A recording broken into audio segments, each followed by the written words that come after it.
හරි පළවෙනි ප්‍රශ්නයෙන් අපෙන් අහලා තියෙන්නේ ඔව් අපිට දීලා තියෙනවා annual assessed value එක කොච්චරයිද කියලා shop එකක. ඊට පස්සේ අපිට දීලා තියෙනවා urban council එකෙන් charge කරන annual rate එක. අපෙන් අහනවා අවුරුද්දක කොච්චරක් ගන්නවද කියලා rate එක. ඒතර annual කියන්නේ yearly කියන එක හින්දා අපිට බලන්න පුළුවන් මෙන්න මේ විදිහට 24000 times මම මේ 12% කියන එක කරා fraction එකක් විදිහට ලියා ගන්නවා. ඊට පස්සේ මේක equal වෙනවා මෙන්න මේ 0 එකට මේ 0 අයින් වෙනවා මේ 0 කට මේ 0 cancel වෙනවා. එතකොට ගත්තා 240 times 12 කියන එක. එතකොට අපි rough එක කරගත්තා 24 මෙතන 12 දාගත්තා. මේකෙන් multiply වෙනවා මෙතන 8 මෙතන 4 මෙතන 24 දාගත්තා 288. එතකොට මෙතන ගත්තොත් final answer එක විදිහට අපිට එනවා 2880 කියන එක. ඕක තමයි annual rates විදිහට ගන්න ඕන ගාන. ඊට පස්සේ second question එක අපි අහලා තියෙනවා ABC ගේ triangle එකක් දීලා තියෙනවා. AB කියන side එක produce කරලා තියෙන D වෙන එක. එතන දැක්ක ගමන් පේනවා මෙතන මේ x වලින් දීලා තියෙන angles දෙකේ addition එක මේකට equal වෙන කිව්වට. එතන ඒක ගැන theorem මොකද්ද මේ sum of two interior angles is equal to the exterior opposite angle. එතන එහෙම ගත්තොත් මෙතන මේක ලියන්න පුළුවන් අපිට කොහොමද 2x plus x equal 120 degrees. ඒ කියන්නේ 3x equal 120 degrees. ඒ කියන්නේ x equal 40 degrees. එතන මේක තමයි final answer. ඊට පස්සේ අපෙන් අහලා දෙනවා least common multiple එක හොයන්න කියලා. ඒ කියන්නේ LCM එක තමයි හොයන්න කියලා තියෙන්නේ. ඒතර LCM එක හොයනවා මොකක්ද මුලින් කරන්නේ prime factors වලින් ලියා ගන්න මේක. prime factors තියෙන plus simplest factors form එක. එතන මෙයාව ලියා ගන්න පුළුවන් 2 to the power 3 x times y. මෙයාව ලියා ගන්න පුළුවන් 2 times x times y squared. ඒ ඉන්න form එක. ඊට මෙයාව ලියා ගන්න පුළුවන් 2 squared times 3 times x 3 times y. එතන මේ දැන් මේ ලියාගත්ත කට්ටියකින් highest powers ටික අපි ගන්නවා එක්කෙනෙක්ගේ. දැන් 2 කෙනෙක් කෙනා හිටියේ 2 ගේ highest power එක තමයි අපි ගන්න. ඒතර දැන් මෙතන මේ ටිකෙන් ගත්තොත් 2 to the power 3 කෙනෙක් කෙනා තමයි highest power එක. ඒතර 2 to the power 3 times x times y squared. එතන මෙතන 2 to the power times 2 to the power 3 කියන්නේ 8 8 times 3 කියන්නේ 24. එතන LCM එක අපේ වෙනවා 24x y squared කියලා. ඊට පස්සේ හරි ඒක තමයි final answer එක third එක. ඊට පස්සේ fourth එකට ගත්තොත් fourth එකේ තියෙන අපිට ABCD කියලා parallelogram එකක් කියලා තියෙනවා. ඊට පස්සේ E කියන එක්කෙනා BC produced. හරි BC කියන එක්කෙනා තව ටිකක් ඉස්සරහට යනට පස්සේ E කියලා කෙනෙක් එනවා කියනවා. ඊට පස්සේ අපිට තව data එකක් දෙන්න මෙන්න මේ DE කියන එක්කෙනා AC කියන එක්කෙනාට parallel කියනවා. ඒතර අපි දැන් data ටික මාක් කරගත්තොත් මේ වගේ ගාන දුන්න data ටික පේනවාට මාක් කරගන්න. ඒතර දැන් මෙතන ගත්තොත් data ටික මාක් කරගත්තා. මෙන්න මෙයා parallelogram එකකින්ද AD parallel to BC. ඊට පස්සේ DC is parallel to AB. ඔය ටික අපි දන්නේ. හරි දැන් බලමු ගාන ඉතිරි ටික.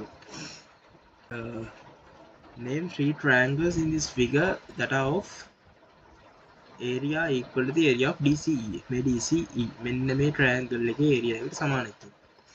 හරි. එතකොට අපි දැක්කම පේනවනේ දැන් මොකද්ද? ACED කියන්නේ ACED කියන එක කියන parallelogram එකක් කියලා. ඒ opposite sides are parallel. එහෙනම් parallelogram එක. එතකොට එහෙම ගත්තොත් අපි දන්නවා මොකද්ද? parallelogram එක මෙන්න මෙහෙම diagonal එකක් ගැහුවොත් ඒකේ triangles වල areas සමානයි කියලා. එතකොට එහෙම ගත්තොත් දැන් මෙතන මෙන්න මේක ගත්තොත් මේ DC කෙනෙක් කෙනා ACED කෙනෙක් කෙනාගේ diagonal එකක් වෙනවා. කියන්නේ main diagonal එක නේ counter diagonal එකක් වෙනවා. එතකොට එහෙම ගත්තට පස්සේ මෙන්න මේ ADC කෙනෙක් කෙනාගේ area එකයි DCE කෙනෙක් කෙනාගේ area එකට සමානයි. එතන අපිට ලියන්න පුළුවන් ADC අන්න ඔය triangle එකේ area එකට සමානයි. හරි ඊට පස්සේ අනිත් parallelogram එක බලමු. දැන් අපි දන්නවා ABCD කියන parallelogram එකක් කියලා. එහෙනම් මොකද්ද? ADC කෙනෙක් කෙනාගේ area එකට සමාන වෙනවා ABC කෙනෙක් කෙනාට. හරි ABC. හරි. ඊට අමතරව ADC කෙනෙක් කෙනාගේ ඒ area එකට සමාන වෙනවා BCD කෙනෙක් කෙනාට. හරි. දැන් BCD කියන එක කෙනා කොහොමද සමාන වෙන්නේ? මෙන්න මේවයි තියෙන්නේ. parallel lines දෙකක් තිබ්බොත් එකම ඒ කියන්නේ එකම බේස් එක ගත්තොත් එකම length එකෙන් හැදෙන ඔන්නෝම triangles තියෙන්නේ. ඔය triangles වල area සමානයි කියලා තීරණයක් තියෙනවා. මෙන්න parallel line දෙකක් තියුවොත් බේස් එක එකම නම්. ඒතර මෙන්න මෙතන මෙහෙම නම් දෙන්න බෑ. මෙන්න මේ විදිහට තමයි එන්නේ. මම මෙතන දෙන්න බෑ. මෙහෙම තමයි එන්නේ. ඒතර එකම බේස් එක ඇඳලා මෙන්න මේ ස්ට්‍රේට් ලයින් එක ගිහලා මෙන්න මේ වගේ ට්‍රයැන්ගල්ස් තියෙනවා. ඒවයි ඒරියා සමානයි. එන්නේ ඉතින් BC D කියන එක්කෙනාගේ ඒරියා එක AD AC ADC කියන එක්කෙනාගේ ට්‍රයැන්ගල් එකේ ඒරියාට සමාන වෙනවා. ඊට පස්සේ සිමිලර්ලි ඒ විදිහටම අපිට කියන්න පුළුවන් මොකද්ද? BC මොකද්ද? ABC කියන ට්‍රයැන්ගල් එකකින් ABC කියන එක්කෙනාගේ ට්‍රයැන්ගල් එකේ ඒරියා එක සමාන වෙනවා ABD කියන ට්‍රයැන්ගල් එකට. ABD කියන ට්‍රයැන්ගල් එකට. ඒකට අපෙන් අහන්නේ ට්‍රයැන්ගල්ස් තුනයි. ඒ ඉන්න මෙන්න මේ හතරෙන් කැමති තුනක් ලියන්න තියෙන්නේ. එච්චරයි. කැමති තුනක් ලියලා ඒක ආන්සර් එක විදිහට තියන්න තියෙන්නේ. රිලේටඩ් තියරි දෙක තමයි මෙන්න මේ දෙක. ඊට පස්සේ පස්වෙනි එකේ තියෙනවා log value විදිහට තියෙන එකෙන් අපිට x හොයන්න කියලා දෙනවා. එතන එහෙම තිබ්බ ගමන් තියෙන්නේ මෙන්න මෙයාව මෙතන පල්ලෙහාට ගේන්න පුළුවන්. එතන කියනවා මොකක්ද වෙන්නේ x equal 4 to the power 3 ඔන්න ඔය විදිහට එනවා. ඊට පස්සේ ඩිස්ට් මල්ටිප්ලිකේෂන් එක තියෙන මොකද්ද? 4 ගේ ස්ක්වයර් එක 16යි. ඒකෙන් 16 times 4 කියන්නේ 64 වෙනවා. ඒක තමයි ෆයිනල් ආන්සර්. ඊට පස්සේ simplify කියන එකේ තියෙන අපිට simplest form එක ආන්සර් එක තියන්න තියෙන්නේ. ඒතකොට මේක ලියාගන්න පුළුවන්. 3xy over 2 times 4 over 9y. දැන් පේනවා මොකක්ද වෙනසක් තියෙනවා. මොකද්ද? මේ ඩිවිෂන් එකට පස්සේ තිබ්බ එක්කෙනා මම මල්ටිප්ලිකේෂන් එක දෙන්න දෙන්නේ. ඒකත් උඩයට මාර්ක් කරනවා. මෙහෙම කරන එකට අපි කියනවා රෙසිප්‍රොකල් කරනවා කියලා. එතන ඩිවිෂන් එක අපිට මේ විදිහට මල්ටිප්ලිකේෂන් එක විදිහට ලියා ගන්න පුළුවන්. ඩිවිෂන් එකෙන් පිටිපස්සේ ඉන්න එක්කෙනා රෙසිප්‍රොකල් කරලා. ඊට පස්සේ දැන් අපිට මේක සිම්ප්ලිෆයි කරගත්තොත් මේ y කැන්සල් වෙනවා. ඊට පස්සේ මෙතන 3 වලට 3 times 1 මෙතන 3 වලට 3 times 3 මෙතන 1 මෙතන 2 ඊට පස්සේ ගත්තොත් 2x equal 3 sorry 2x over 3 අපිට ෆයිනල් ආන්සර් එක එන්නේ. ඊට පස්සේ 7th එකට ගියොත්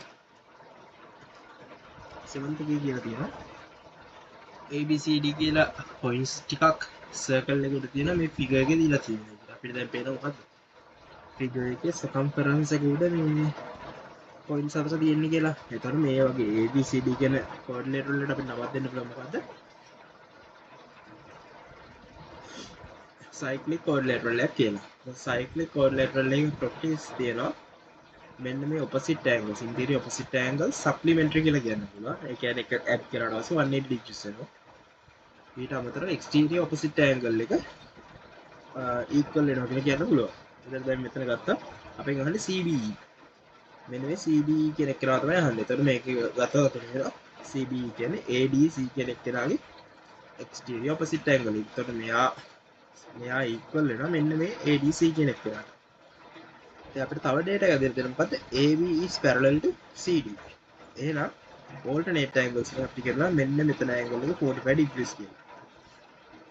දැන් අපිට ඕනේ මෙන්න මේ ADC කෙනෙක් කියලා අපි හොයාගත්තා නම් හරිනේ. මොකද CBE කෙනෙක් කරා යාට equal ඉන්න. එහෙනම් අපිට ලියන්න පුළුවන් මොකද්ද? triangle එකක interior angle sum එක 180. එහෙනම් 65 degrees plus 45 degrees plus ADC කෙනෙක් කියලා 180 වලට equal වෙනවා. This is simply ADC කියන එක කරන subject එක කරගෙන අපිට ලියන්න 180 degrees minus 110 degrees. ඊට පස්සේ මෙතන එනවා 70 degrees. හරි. ඒ ඉන්නේ ADC. හැබැයි අපි දන්නේ මොකද්ද? ADC කියන එක කෙනා සමානයි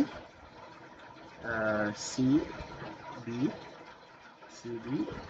කියන angle එක. එහෙනම් මොකද්ද අපේ final answer? CBE කියන angle එක equal වෙනවා 70 degrees වලට. ඊට පස්සේ 8 වෙනි ප්‍රශ්නේ කියලා තියෙනවා 2023 year එකේදී නිවාල්ගේ monthly income එක මෙන්න මෙච්චරක් තියෙනවා. income tax එක ගෙවනවා 6% on the income earned above 100,000. ඒ කියන්නේ 100,000 වලට වැඩියෙන් ගන්න ඒවා. ඒතර අපෙන් අහනවා income tax එක කීයද කියලා මාසෙට. එතකොට ලිමිට් එකෙන් මාසෙට වෙන්න ඕනේ. අපිට මුකුත් කියලා නැහැ මෙතන මේ annual tax rate එකද monthly tax rate එක කියලා. අපිට monthly income එක දීලා තියෙනවා. ඒ නැති මේක monthly interest rate එක suppose කරලා ගත්තොත් එයා 100,000 වලට වැඩියෙන් income එක ගන්න දෙන 38,000. ඒකෙන් 6% එයා ගෙවන්න ඕනේ income tax එක විදියට. එහෙනම් අපි ගෙවන්න ඕන ගාන හොයනවා. මේ 0 cancel, මේ 0 එකට මේ 0 cancel. ඊට පස්සේ rough work එක කරගමු 38 times 6. විතර ගත්තොත් 48. මෙතන හතරක් තියෙනවා. 18 plus 4 කියන එක 22. විතර ගත්තොත් final answer එක එනවා income tax එක ගන්න 2,280 rupees. ඔය තමයි ගෙවන්න ඕන ගාන. ඊට පස්සේ night 1 එකට ගියොත් composite figure එකක් දීලා තියෙනවා. square එකනේ sector එකකට හැදිච්ච එක. එහෙම ගත්තට පස්සේ අපිට කියලා දෙනවා මෙතන circle එකේ radius එක 14 කියලා. so circle එකේ radius 14 කියන්නේ මෙන්න මෙතන 14 centimeters. එතකොට මේක 14 centimeters කියන්නේ මේ triangle square එකේ හැම side එකකම length එකත් 14 centimeters තමයි. එතකොට මෙන්න මේ කැලලත් 14 centimeters න තමයි. අපෙන් අහනවා perimeter එක කොච්චරද කියලා. එතකොට perimeter එක ගත්තොත් මොකද වෙන්නේ? මෙන්න මේ AB BC CD DE කියන එකට එකතු වෙන්නේ EA කියන එක කියලා. එතකොට මෙතන ගත්තොත් කෙලින්ම පේන මේ ටික එකතු කරාම අපිට නිකන් ලියගන්න මෙහෙම. කෙලින්ම ලියගන්න